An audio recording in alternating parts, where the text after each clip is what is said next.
In this video, I'm going to show you how to get your website GDPR ready in just 7 simple steps.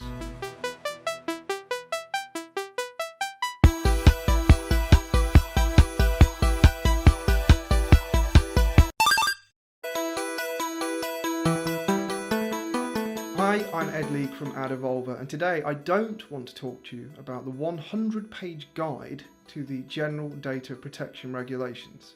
No, instead, I want to boil it down to 7 simple steps for you so you can avoid that potential €20 million fine.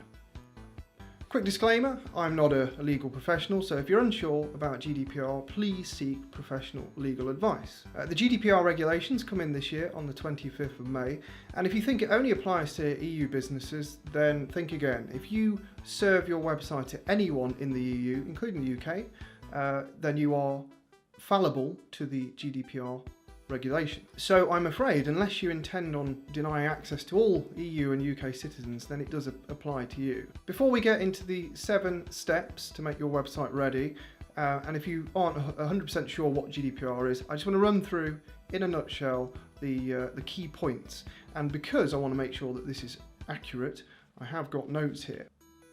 So the GDPR is written to protect EU citizens from privacy and data breaches, which is fair enough. The legislation specifies what personal data is, regulates what can be done with personal data, i.e. your email, your name, phone number, that sort of thing. It defines the role and responsibilities of controllers and processors, aka the businesses that have the data. It answers the question of what is considered consent, i.e. have you got someone's data and do they know about it?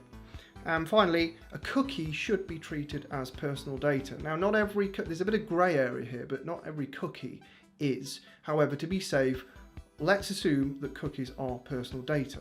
With all that said, the golden rule when it comes to your website is think opt-in, not opt-out. To get people to opt in to your privacy policy, not opt themselves out. Okay, so let's go through the 7-point checklist to get your website GDPR ready. Number 1 is your cookie notification and opt-in. You may have seen these on the internet, a slide up or a bar at the top or base of the website. The change here is though that before you could imply that people were opted in if they ignored it or just closed it. However, any new person that visits your website now should click to opt in, so they acknowledge that you have a cookie policy and they are happy with that. You know, okay, I accept. No problem, whatever that button may say. But also on that notification, make sure that you do link to your cookie policy. And that's point number 2. Have a specific cookie policy on your website. So that should specify what you collect and why. But also if you use the third-party applications such as Google Analytics, that has a cookie policy of its own. So you should either at the very least link to Analytics' policy or take the specifics from their policy and say these are the cookies that Analytics uses. So you've got a fully fledged cookie policy.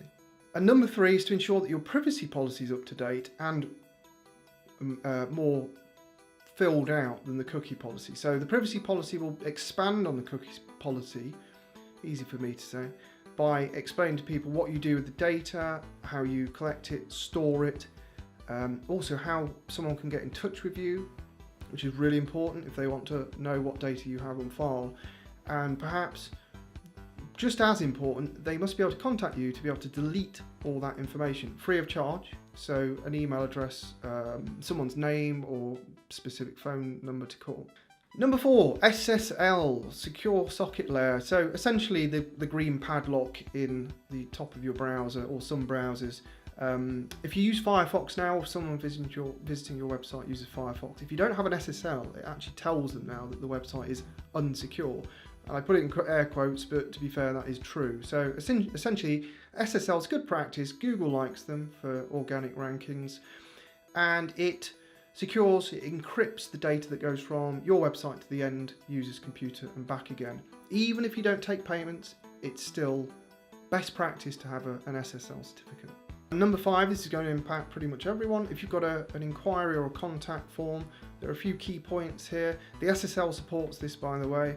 Don't store the data unless you really have to, and if you do store the data, encrypt it. You need to make sure that your email service provider also has a GDPR policy. So if you use Gmail, Outlook 365, so on and so forth, you've got to make sure that they're covering you as well, because your website's going to get covered by your policies and work, but then someone sends you an email and you've got to be covered there too. Now, if you print out your inquiries and your leads, i.e. their information's on a bit of paper, then you need to make sure that you shred that information as quickly as possible and don't store it, and certainly don't just chuck it in the bin. If you've got any forms, no pre-ticked boxes. So if you've got T's and C's, don't automatically tick it. The person on your website who submits the form has to tick the box. They have to opt into whatever it is. And don't bundle, which is a term for having multiple boxes ticked at once. You have to enable or allow the user to tick individual boxes. So for example, one might be accepting your T's and C's, the other one might say I opt into marketing. You cannot have these ticked by default now. And if you break down your marketing into telephone, email, whatever, break those down too. So they have to opt into each one, not opt out. That's really critical. So that was number 5. Number 6 is payment gateways. If you take any kind of payment on your website, be it Stripe, PayPal, whatever it may be, one of the major payment gateways, again, make sure that their privacy policy covers GDPR, and in your privacy policy, you link through to theirs to reference how they've covered you in their obligation.